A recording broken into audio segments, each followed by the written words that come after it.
All right, so I'm going to go ahead and share my screen, and I'm going to hand everything over to Gary to start us off.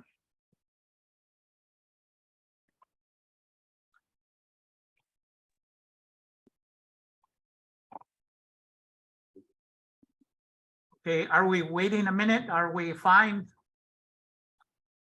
I think we can go ahead. Unless you want to give it maybe one more minute.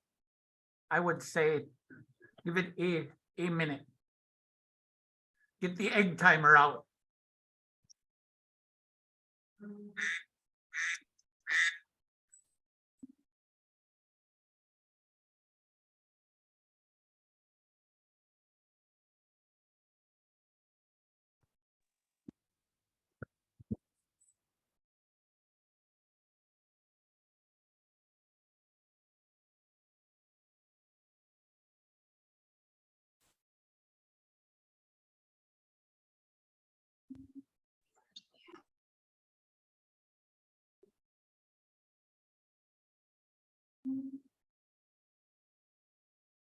I've got 10 seconds and I'm doing a countdown. I'm looking at the clock.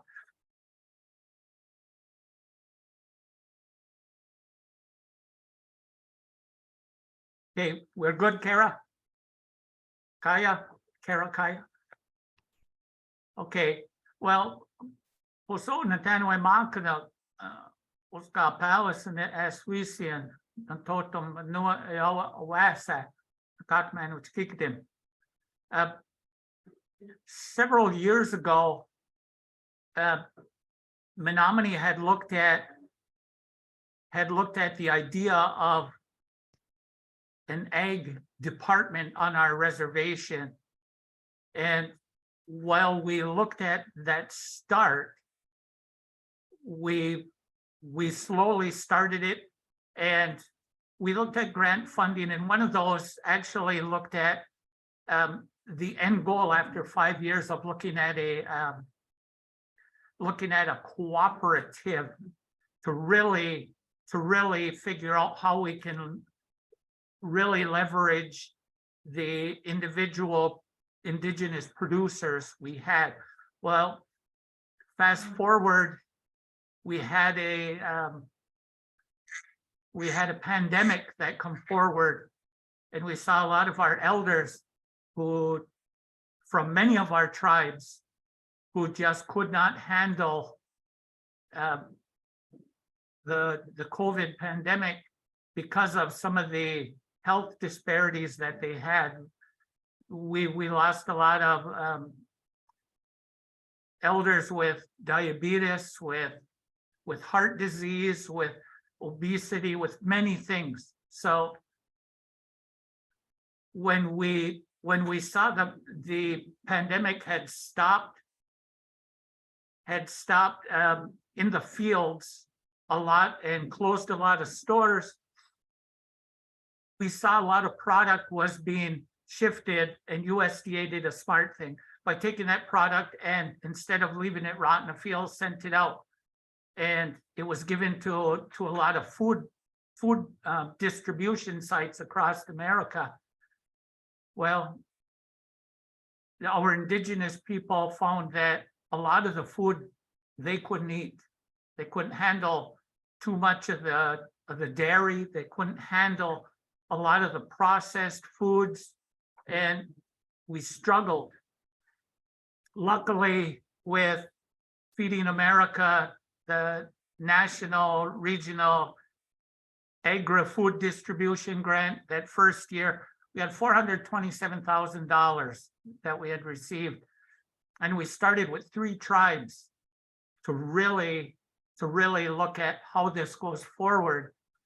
And we looked at providing it, and this was with Menominee, Red Cliff, and Oneida to start.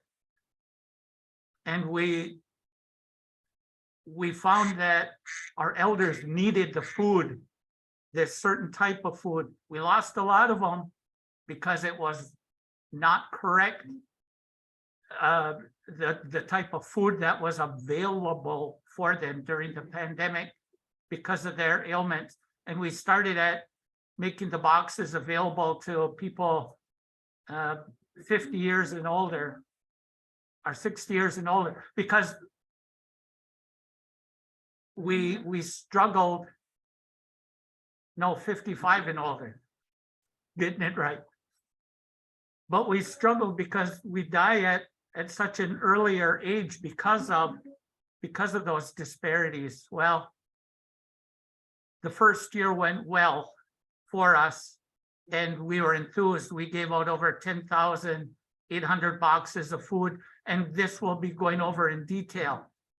The second year, we looked at funding, and we received over $1 million with the American Rescue Plan Act funding from DATCAP.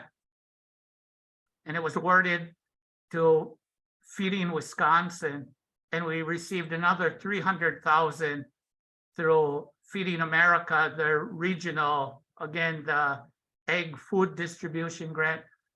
So while the first year was a pilot, so was this year. So was that second year. So in 2022, we distributed about 1,700 boxes of food twice a month. We went from 900 twice a month to about 1,700 twice a month. And the bigger approach of this was, can we look at a coalition of indigenous producers at some point in time and include all of the logistics to really look at the end, a cooperative approach and developing that cooperative. We have many members on here who are those helpers and who are working with us. You can see here, and on this first slide, we have the Great Lakes Intertribal Food Coalition. This is working, it's informal, but it's working towards that formal recognition at some point in time where we will develop and create a cooperative.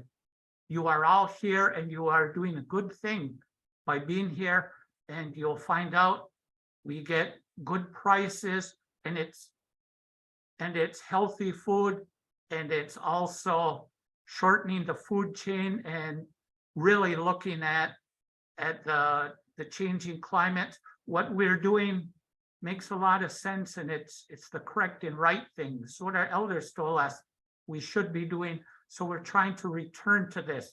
So we thank you all for being here today. We are going to hear a whole lot of details on how to join with this. If you have not already, you will also hear in here the types of foods that we know we need more food, more types of food for the boxes. So we appreciate this. We hope this is helping you. We hope this is educational in the sense that you come out of here understanding at the very least who to ask as you go forward for some of the, if you want to be a producer in any sort for the program. So thank you for being here. Kara, can we move to the next slide, please? So do we have the video? So this was put together, and watch this. This is very compelling. It's around 7.5 minutes. Just mentioned this year, we have 44 plays in this world go for 1840.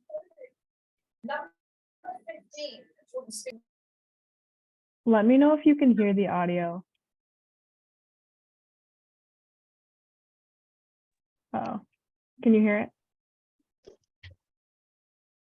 No. No, the audio's not, it was coming through garbled and now it's not coming through at all. Kara, when you First and share foremost. at the share screen, you have to share sound as well. Okay, I think I just got it. Let me know if it works now. Okay.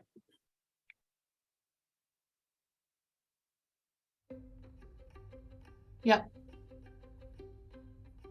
It's very, very important to me that I'm selling to the tribal food box. As an indigenous farmer, to be able to provide, high quality food to tribal elders throughout Wisconsin is, an opportunity that, is almost priceless. The respect, I guess you would say, that we place on our elders is first and foremost. And to be able not only to care for them, but also to be able to feed them is food sovereignty as an Indigenous person. The Tribal Elder Food Box Program sources, repacks, and distributes boxes of food to tribal elders. So folks who are tribal members who are 55 and older, and we were able to partner with all 11 federally recognized tribal nations to get boxes out to tribal elders across the state. And so right now we're able to reach all 11 sovereign nations, which includes producers from a lot of these nations. And in addition to native producers, we're sourcing all local. So whatever we can't get from our native producers, we're using local producers. It's so much work behind the scenes to get what's in the boxes from our smaller producers, but it's really cool. And it means a lot to them. There's so much cultural relevance that goes into it. Who we're gonna get it from, Indigenous producers, the no herbicides, pesticides aspect. There's so many things that are great about it that are going directly into our community, which affects their health, and that's why it's so important. You know, the food that we get from corporate America isn't really the best for us, so the high quality food that we're giving out is eliminating that stigma of what a food pantry is. So for Oneida Nation, we're really looking at our food sovereignty efforts more as a healthcare, a health equity piece. We're really taking a look at these are the people that need and deserve the best, but also really taking a look at the types of food that we're getting into these boxes. What most excites me about this program is that it works really intentionally to not just feed nutritious traditional foods to elders, but to do it by supporting local economies, specifically tribal and native producers. For Redcliffe, you know, when you talk about culture and tradition, fishing this lake, Gitchagami, Lake Superior, that is our culture. That is our tradition. We do get some trout, but you know, the main harvest that comes out of here for us is the whitefish. The driving factor of this company was to be able to support the community, you know, to be able to provide a local product, tribally harvest, and you know, ends up coming out of our tribally owned fish company. There's no additives, there's no hormones, there's no dyes, anything like that. And so we're really taking something we've been doing here for generations, and now we're able to provide it in this unique, you know, this program to provide a healthy alternative, different meat source, and it's a traditional diet, you know, for Native American people. So we're hoping to be able to provide more, and if the program decides, you know, grows, we're going to be there to grow with it. So we do a lot of different things. We do the aquaponic lettuce. We have 6 hoop houses that we grow in, cattle, bison, pigs. We make maple syrup. And then we do the Tribal Elder Food Box program, which takes a lot of our lettuce, takes a lot of our maple syrup. We're growing with fish, so we're growing aquaponically. We feed the fish produce waste, which is then converted through the nitrification process to feed the lettuce. The great thing about it is it provides a guaranteed sale of our product, right? So we're able to plan well in advance of what they need. It has been a huge boost for our business. Ohelagu is a agricultural nonprofit that's made up of Oneida families that work cooperatively together to grow our heirloom white corn. It's a pretty remarkable food stock. It's very high in protein and low in sugar. It's so special that the corn all has to be hand harvested and hand husked and hand braided in order for it to dry down so that we can eat it. It's a huge commitment of time for us, but the love for the corn and the passion that we have for it is very obvious. So these foods are spirit foods. When we eat these foods, we're communing with our ancestors. This corn, this very same corn, was eaten by our people since creation. And when we have access to eating it on a regular basis, we're connecting to that legacy. So we delivered 3 separate shipments of roasted white corn flour that was grown right here on the reservation, that tribal elders are able to make themselves a nice bowl of hot mush for breakfast and eat some traditional foods instead of the conventional foods that were in their box before that they couldn't necessarily digest properly. So there was a lot of milk and cheese and eggs and stuff in there that isn't part of the traditional foods diet. And now they're going to have traditional foods for breakfast that was grown right here in Wisconsin by Native people. To know that the product that I'm harvesting is going to our tribal elders, you know, that's what gives me the most pride. You know, that's a healthy food. and that's what we need to survive. You know, we really, in my opinion, can't be sovereign if we can't feed ourselves. Get involved and do it. You know, you can start selling 50 chickens, 100 chickens. You know, taking that in small quantities and adding up provides us the volume to be able to provide high quality food to the tribal food boxes. Please get involved, reach out. There's so many resources within the tribes. It's just been a great program. If we can get this program funded permanently and on a long-term basis, we can then get Indigenous producers to invest in capital, to put in new wash and pack systems, to buy more equipment because they know that this customer is going to be a long-term customer.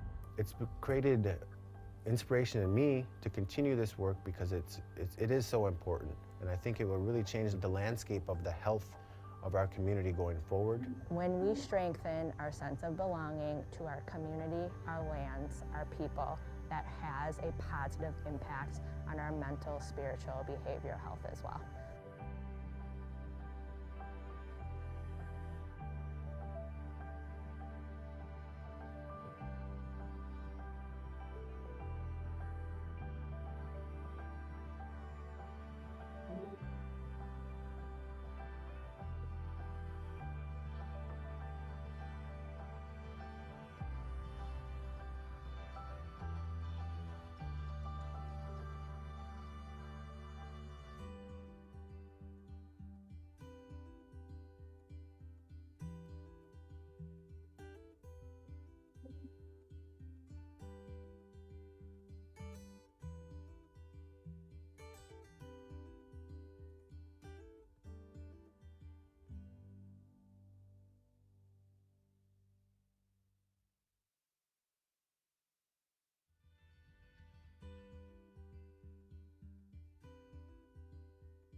Great. Thank you. Thank you. So without using words then, and just looking at the video, you see the intent. And by all means, we're not letting this go. We're going to grow this, grow the coalition, grow the cooperative by hook or crook. We're going to make sure this works. And it is growing. And one of the things we've noticed, while we have set up now 15 distributions this year from May through December, we have bi-weekly box distributions, and you'll see some of this on some of the calendaring and whatnot we have here. We prioritize our purchases from Indigenous, BIPOC, and local food producers. And we want those who do things in an organic or Indigenous method, because we understand food is medicine, and food is intended as to be grown in a sustainable way as well, to keep that continuum going. So we're looking at approximately 1,800 boxes on the first distribution of the month, and you'll see that later, and over 1,900 boxes the second distribution. Remember, there are 2 of them each month, and you see the rest of the details. Need over 2,200 units of all shelf-stable products. We found through here that while we work for the funding and to make more permanent funding, we know the sources are out there for that funding, and we have some funding already in hand. We have our LFPA. We also have another Feeding America source of funding. So we will be able to grow, and you'll see some of this as we move through here. But you can see how important this is for us. So please share this if you can also. And these are those numbers, and you can see the growth. One of the things we want to make sure we do with this is continue until we find that form of regular, continual funding instead of like the pilot funding that we started out with, but we know it's doable. So we started with seven tribal nations. We started with 3, but 7 ended up receiving product out of that 10,000 boxes. We had 7 indigenous producers. I mean, I don't have to read these numbers, but you can see that exponential growth. We've gone to over 24,000 boxes and all 11 tribes, 16 indigenous producers. We've more than doubled. And now we project to go over 30,000 boxes. You'll see in these numbers that come next, and I believe Carol will take over from here, that we also have a need in certain types of foods more than others, and we'll cover this. So please, at the end, know that the contacts are there if you want to call us and be a part of this, and please share it also, because we're looking as fast as we can. So thank you. We'd love to have you be a part of this. You can be in the next video. Awesome. Thanks, Gary. And I'm just going to go back really quick. These numbers, just to clarify, so I know folks who were part of the program last year, we were doing 1,700, the first distribution, and 1,800, the second distribution. We went back and talked with tribal distribution leaders and heard that more boxes were needed at each site. So moving forward to accommodate that, that's why these numbers are a little bit different. So we're looking now at 1,800 in this upcoming season and 1,950.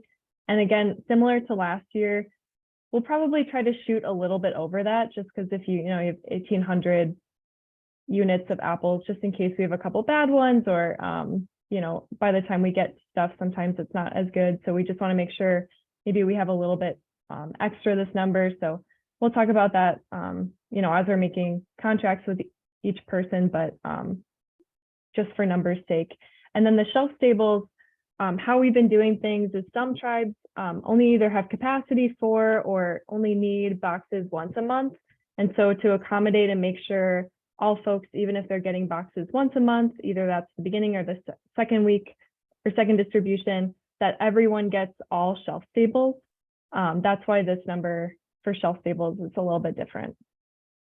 So then I think I'll just jump over to this really quick, and we can share this out via links. It will also be posted on the website, pictures and a link to it. But this is the calendar we're looking at. So these are the weeks of distribution that we're expecting from May to December for the upcoming growing season. And I circled the green color is the 1,800 number, and the orange color is the 1,950 number, just to kind of clarify those weeks. And we'll go into the schedule a little bit more, but this Tuesday of each week is the date that we're expecting product to be delivered to the Wisconsin Food Hub Cooperative. And Kaya will go into a little bit more detail later of the kind of the schedule of each week. But essentially, we expect product to be delivered by these Tuesdays of each distribution week for the rest of everything to fall into place. And actually, while I have the calendar up, I'll just go into it now. Product can be delivered on Monday. If it's a shelf stable or a frozen protein, it can be delivered the week before. Tara, I believe, is on this call with the Wisconsin Food Hub. They're fantastic, amazing. I can't say enough amazing words about the Wisconsin Food Hub Cooperative, but they really help make this happen on our distribution and aggregation end. But you can communicate with Tara and she can help kind of coordinate when deliveries can happen to the Food Hub. But that will need to happen on the Tuesday of each distribution week, because on Wednesday is when we repack all the boxes. And then Thursday and Friday of these weeks is when boxes actually go out to tribal nations. So again, we'll circulate this calendar a bit more, but just so you can have some dates in mind. And I can pass it to Kaya. Thanks, Kara. Bonjour, Jayek. Jauno and Deshnikas, Unko Ododem, Shishibeniak and Debendagwas, Bodewadmi and Dao. I'm Kaya Derenwater, and I am the Intertribal Food System Coordinator for Menominee. And I've been working really closely with Kara. She is an awesome partner, and she's been catching me up to speed on all this stuff. So thank you, Kara. So inside each tribal elder food box is 2 proteins. And as you can see, we try to have a diverse set of all ingredients. So the proteins are some traditional, some conventional, and then also they're fish, chicken, and red meat. And then we have 6 to 8 produce portions, and these fluctuate throughout the year. We try to get as diverse set as we can, given the season. You know, early in the season, it's a little harder to get a lot of diversity. So, but we're happy to work with anybody who has early season and late season produce available, because that's something that we are always looking for. And then the last part of the box makeup is the shelf stables. And we're also happy to work with people who have other ideas for shelf stables that are traditional within the food boxes that you don't see listed in this shelf stable list. And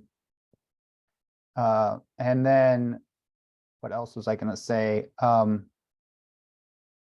Yeah.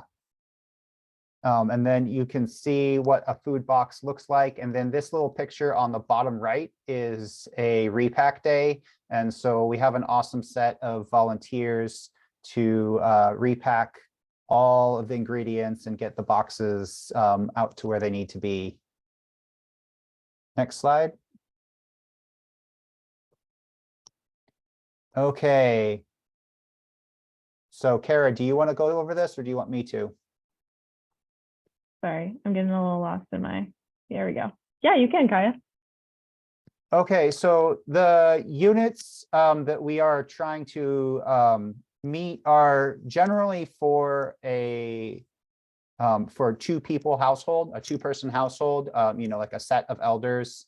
And there's been some talk about maybe expanding this or altering this, but this is the general rule of thumb that we're working off right now. Once we get more funding and more outside of this kind of pilot program where we're operating, we can diversify our food boxes. But right now we're offering, you know, 1 to 3 pound bags of produce and pints of berries. But there's also lots of other things in here that that we love to include within the food boxes. Yeah, and I'll just say, so I included these units just as a reference for kind of what we've done in the past. Also, we do have a lot of volunteer capacity, because I know cost increases, time increases when you know, add bagging involved or putting things. I think for berries, we'd probably need that to come, you know, pre-bagged, but things like beets even we can bunch, or a lot of these other things can come bulk, and we can always have volunteers repack. So that's another conversation to have later. Don't feel excluded if you don't have the capacity to bag things. That's something we can work on with volunteer power.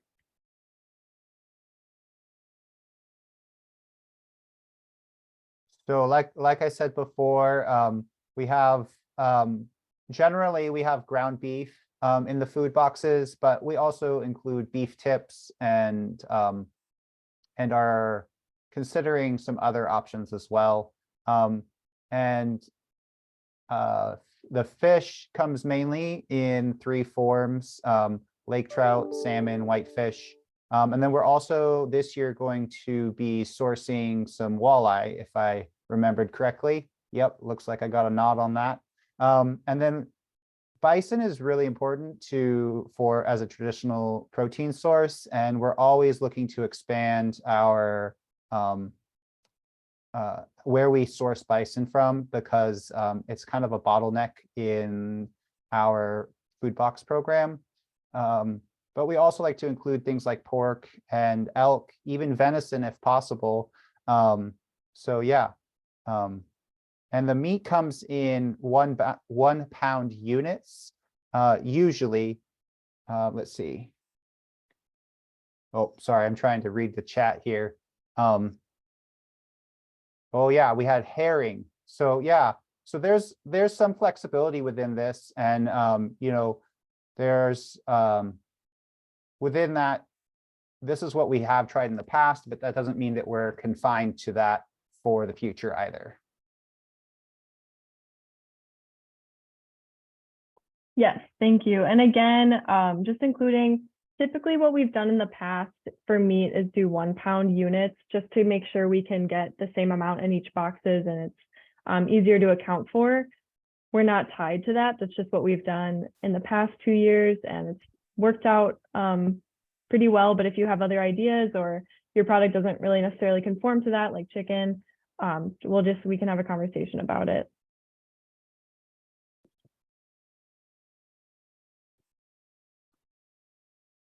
All right, as you can see, shelf staples are important ingredients to the food boxes. And as you could see, we have a couple carbs, you know, traditional staples, corn mush flour, wild rice. And then we also have things like the sweeteners, maple syrup and honey. And then lastly, our preserved applesauce, apple butter, and jams.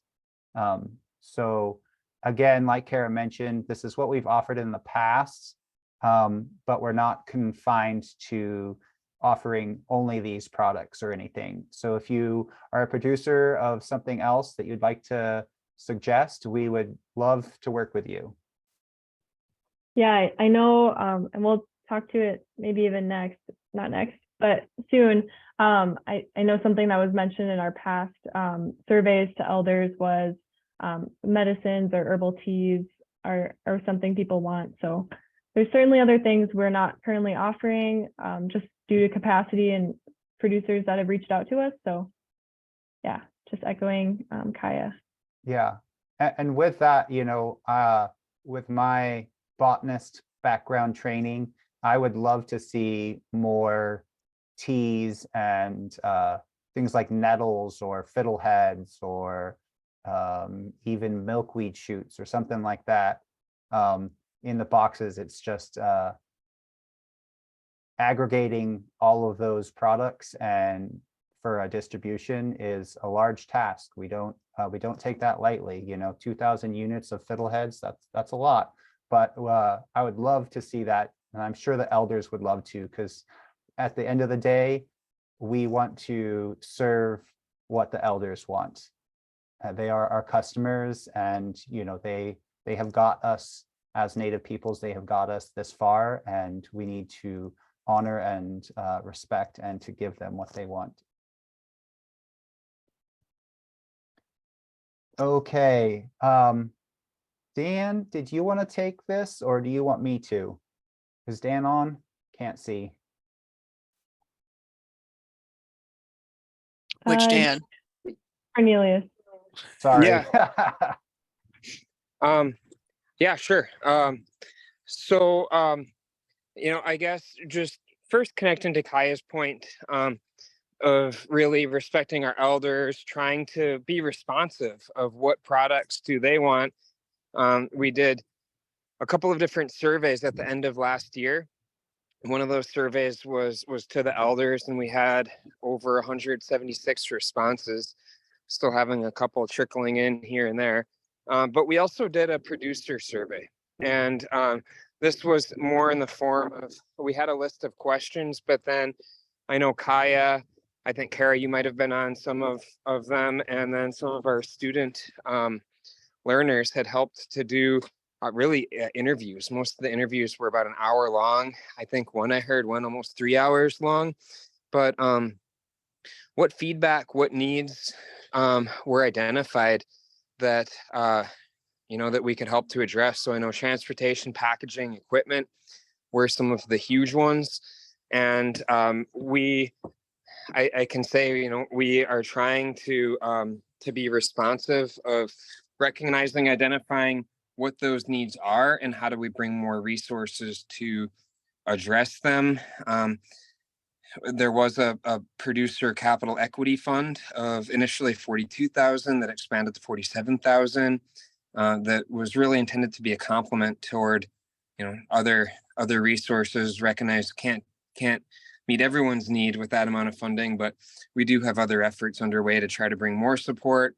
And we rolled out a training last week that trying to get the recording up later today for crop insurance that is no cost to Native producers. So really looking at where can we be providing more support. And this is not a fixed process. If you have additional areas where you need help, I want to be careful can't promise that we can immediately meet those needs, but what we can do collectively as a team is connect to partners and try to really connect you to the resources that are there and find those resources. But that is tough. We can't just write a check to everybody. Or can more support be needed to fill gaps?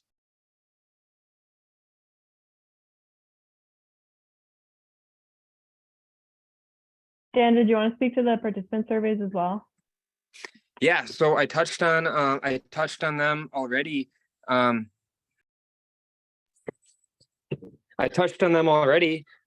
to give a little bit more background, you can see here of just some of the responses from our elders, and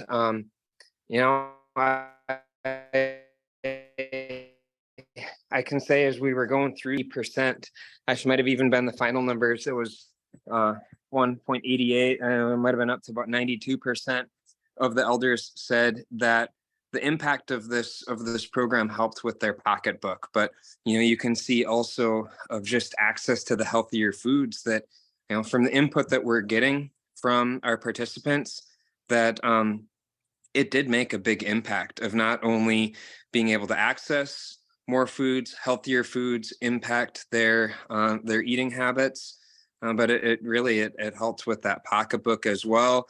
We also had information that on household sizes, and for a lot of the recipients, were smaller, but quite a few of the households were larger, and we saw quite a bit of information of elders sharing out the products too. So we're seeing that this is having a broader impact within the communities.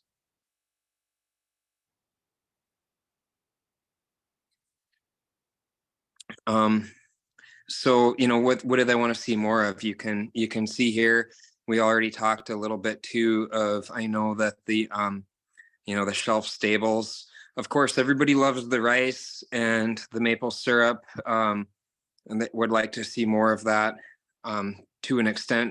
Some of that's a budget issue, some of it is a supply.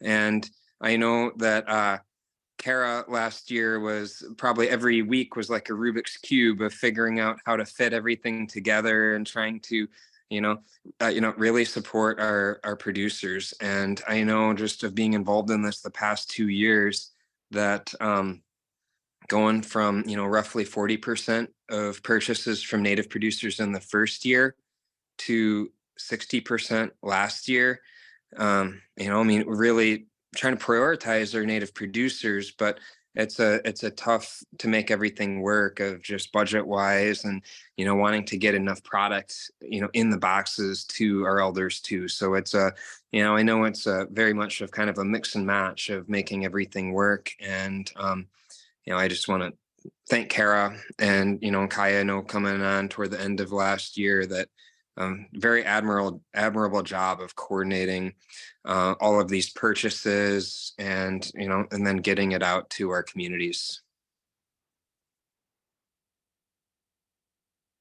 I'll turn it back over.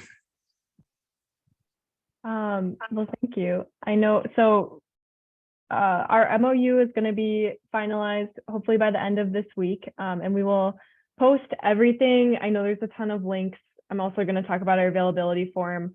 All of these links will be posted on our website, at least by end of day tomorrow, I'll say, for a deadline for us. A lot of these things are, we're finalizing as we go. So hopefully all of this will be up by the website by tomorrow, including the video for the link for the video, sorry.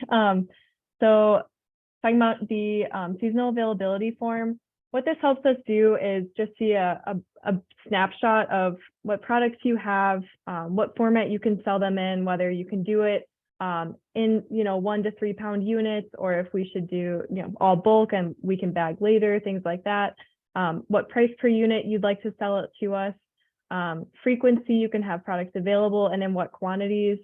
All of these things just really help us start putting things on a calendar, and then we can have one-on-one conversations as well, but just helping get all this in one spot. So I will have a link to that I can put in the chat at the end of this call. I'll also share out this PowerPoint, and all the links are on a slide at the end. So again, just kind of closing out here with the details. Distributions will be May to December. The calendar will be posted. Producers and vendors, you set the price. So again, we are tied, limited by what funding we have available. But we do want to recognize that we are, first and foremost, getting food out to elders, and second and foremost, getting money back into our local Indigenous BIPOC producers' hands. So that's another, big point of this program. And again, if you're able to forecast with that seasonal availability form, it'd be really, really helpful for our planning and scheduling purposes. And I'm going to pass it over to Jen. Hi, everyone. Welcome and thank you for being here today. I'm Jen Falk. I am a coordinator for the Menominee Tribes Department of Agriculture and Food Systems. I have a long, exhaustive career in food safety. I'm an Oneida tribal member, and I have a small farmstead on the Oneida Reservation.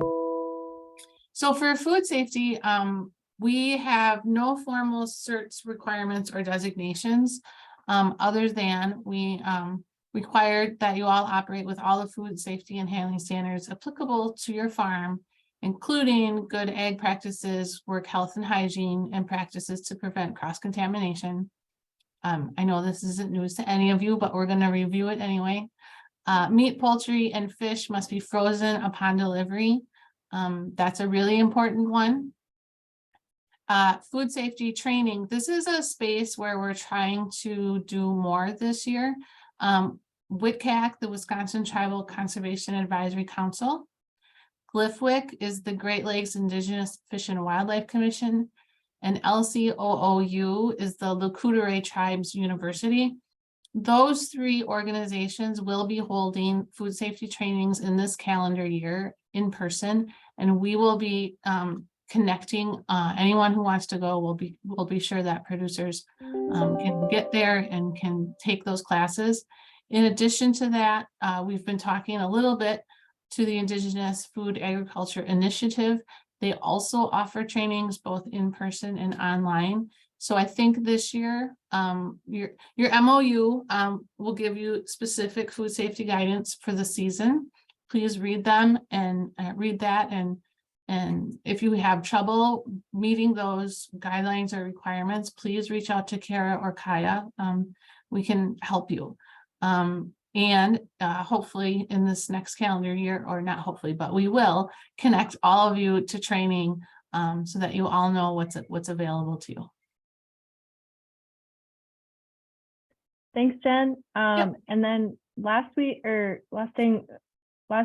Thursday, there was a USDA video training that was recorded. I believe Dan mentioned it earlier, and we will get that up as well, a recording of that on the website by tomorrow. Just real quick on that, Kara, just so that training for anyone who wasn't on, that was for USDA's crop insurance. I particularly encourage people to look at the NAP, the non-insured agricultural products insurance, because there's no cost on it. It's not a 100% coverage for loss, but it'll pay for half of your losses. So that's something where we're trying to get some folks signed up this year, use it as an opportunity to try to get maybe everybody signed up next year, especially given that it's pretty simple to sign up for the basic coverage. You just need to work with your local farm service agency office. And yes, we will have that video posted later today.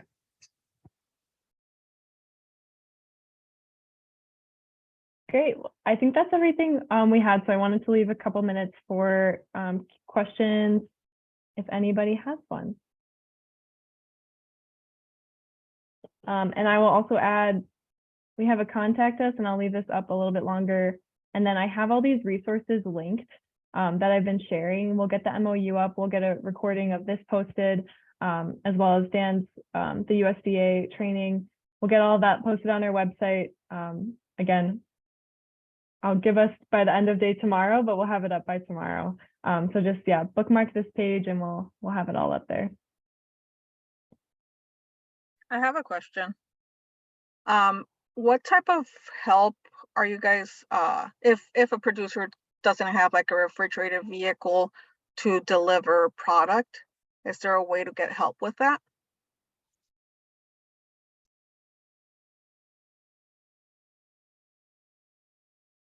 So we do work with the Wisconsin Food Hub Cooperative.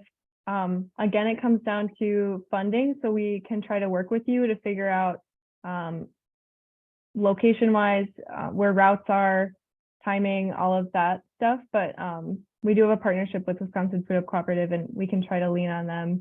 I'm just gonna put Tara on the spot. Lean on them to help with some of that. But I can't promise 100% that we will be able to do something like that. Is that Daisy asking the question? Yeah. Daisy, you should talk to Daniel, because Daniel is sending frozen fish down. So you guys could cooperate in using that same truck. Sorry to put you out there, Daniel, but you know. No, that's okay. I know during our first year in the pilot program, we were fortunate enough to have the backhaul option. So as the truck did deliver to the food distribution center right across the street, they just pull in here and we loaded up the pallets, and it was on its way. So I was hoping to kind of coordinate that this year, but yes, we do have a refrigerated van that can reach cold temperatures. So if there's a frozen product, the downside is as things progress and as the amounts go up, which we're happy to be a part of, the space becomes an issue. We're currently working on getting our own box truck. We do have one that's not operable. We're in the process of getting a new one. And once that's the case, then we'll be able to, we could stop on multiple places along the way to make a delivery down to the food co-op, because we'll have a bigger 24-foot box truck that we may be able to help some other folks out that it's refrigerated. Frozen product does stay pretty well, but that's hopefully this year more so. I think that would be utilized in the next 2024 season. This is Tara from the Food Hub, and I can't see who was just speaking, but it would be great if you could reach out, because we are looking for subcontractors too for LFPA. But I also wanted to let folks know that we do have a current route that we didn't have last year that's going up to Ashland Bayfield area. So there's lots of opportunities to put product onto the trucks.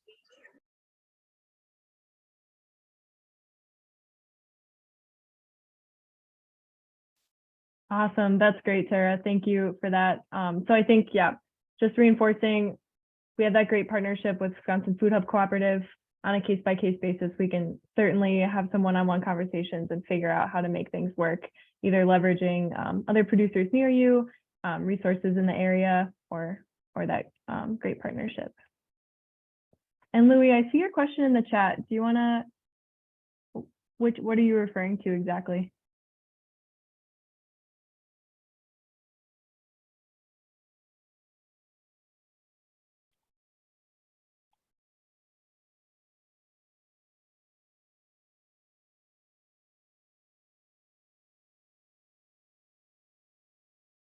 Not sure if he's there. Okay, I will follow up with him.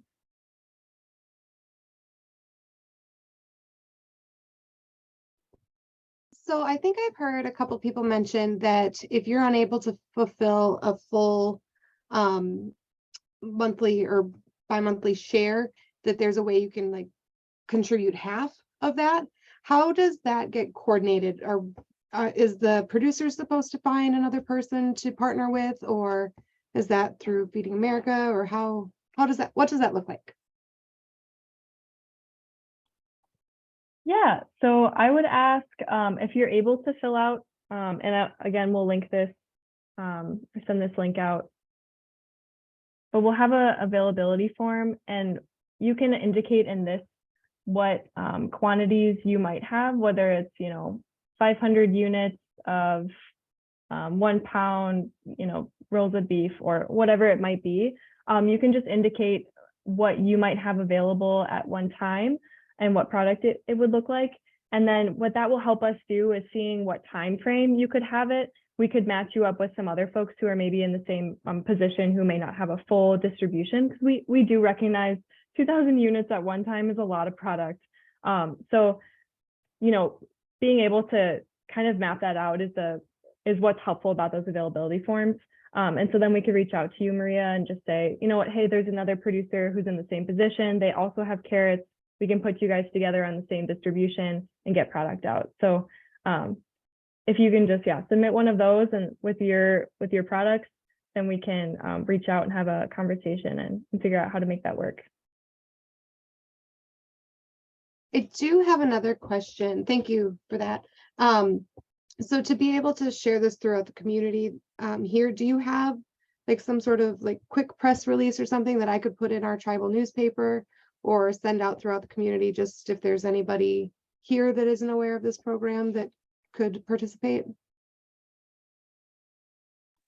Great question. No, we don't, but we can put something together. Cool, thanks. Thanks, Maria. Can you put your email in the chat, just a direct message or something, so I can make sure to send you something? Sure. But what we can do is at least direct them to the new website, which will have at least some information.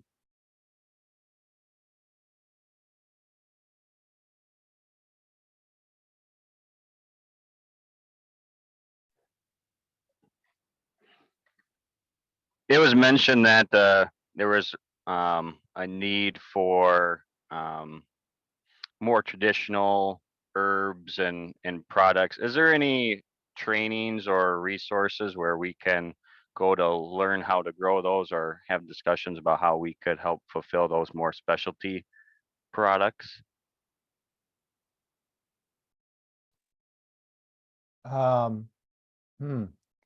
That's, I think, part of a larger discussion around how to market and distribute traditional foods. I know there are tribes who are working on model food codes, and Glyphwick has a model food code available. I guess I was looking, when I said that, I was kind of looking into a hopeful future. But I guess I have seen things like ramps or leeks and fiddleheads in the grocery store, morel mushrooms in the grocery store, but we could have a conversation around that, but I don't know about any specific trainings for those types Connecting of things. with your elders would probably be a part of it too. I mean, with some of those, I think that's one of the challenges with these type of efforts, especially as we're scaling up, that some of these products are they've got stories, they're special, and I think it's going to be a little bit case by case, but it definitely was a request that has come in for more of the teas and medicines. And I'll just throw out there that I know last year, at least a couple of times, there was bergamot tea in the boxes. Anything along those lines would be incredible, whether it's mint, bergamot. Kaya can help me because that's about the extent of my tea knowledge, but I know those would all work great. Yeah, there's probably a list of 20 or so herbs that are readily available throughout the state that you could harvest and provide. And we can mix and match, you know, it doesn't have to be 2,000 units of bergamot tea. You could have 1,000 units of bergamot tea and 1,000 units of nettle tea, or, you know, 500 of 4 teas. We can work with you.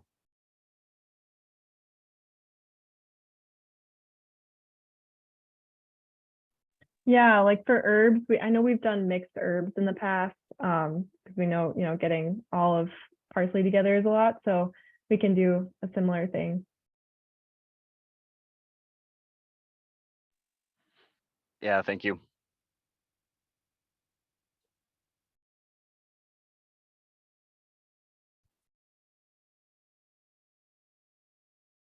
And if I may, I also think it's important to apply and to at least talk about that availability that you might have for foods, partly because beyond our elder food box, we also have that ability currently through the Farm Bill to be able for certain distribution programs on Indian reservations to have that authority to purchase existing foods that already exist on your shelves. If you already are getting beef hamburger, there's that possibility. And Menominee and Oneida, for instance, went in jointly, but we are doing that to be able to 638 contract and replace the existing beef that USDA had purchased.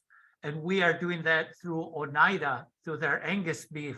And the quality of food is night and day on some of the foods you're able to supplant or replace by you purchasing it, meaning the tribes being able to purchase that, as opposed to getting some of the food that may not be as fresh as what we can get. And to help, a lot of this is trying to build our economies. We want to shorten the food chain. There used to be all kinds of trading routes across more than the Great Lakes.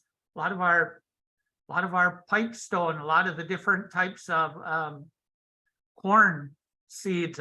You could go down lists a long time ago, and those were brought here through some of the old trade routes. A lot of the things that we have, well, we want to get back to that. It's important to go back to that and stay with good food. So if you have something, or if you have a question, by all means, come forward. If we can help you with training, if we can help to try to figure out how to fit you on our distribution, just like you're hearing, we'll work with you. And we're trying to look at many different ways to make this permanent. So we're trying to help you grow, grow if you need additional equipment or fencing needs or a new well. We're trying to be able to purchase enough product from you and dependably be able to give that funding and purchase from you that you're able to afford some of these things. So we're trying to help. Keep in touch with us. We have several other funding sources we're trying to finalize where we can connect with you, and a lot of this via Kaya or Kara, but they will be able to say, hey, here's somebody who needs X, Y, or Z type of equipment or assistance, and we might be able to help you with that. It's coming real close. There are a lot of eyes on this program here in what we're putting together. It just makes too much darn sense what we're doing. It will get there. So we appreciate you being on here. Don't be afraid to share. There's no questions that are silly or you could consider stupid or ignorant. They're not there. They're all here, and my guess is there's an answer somehow. Appreciate you being on here.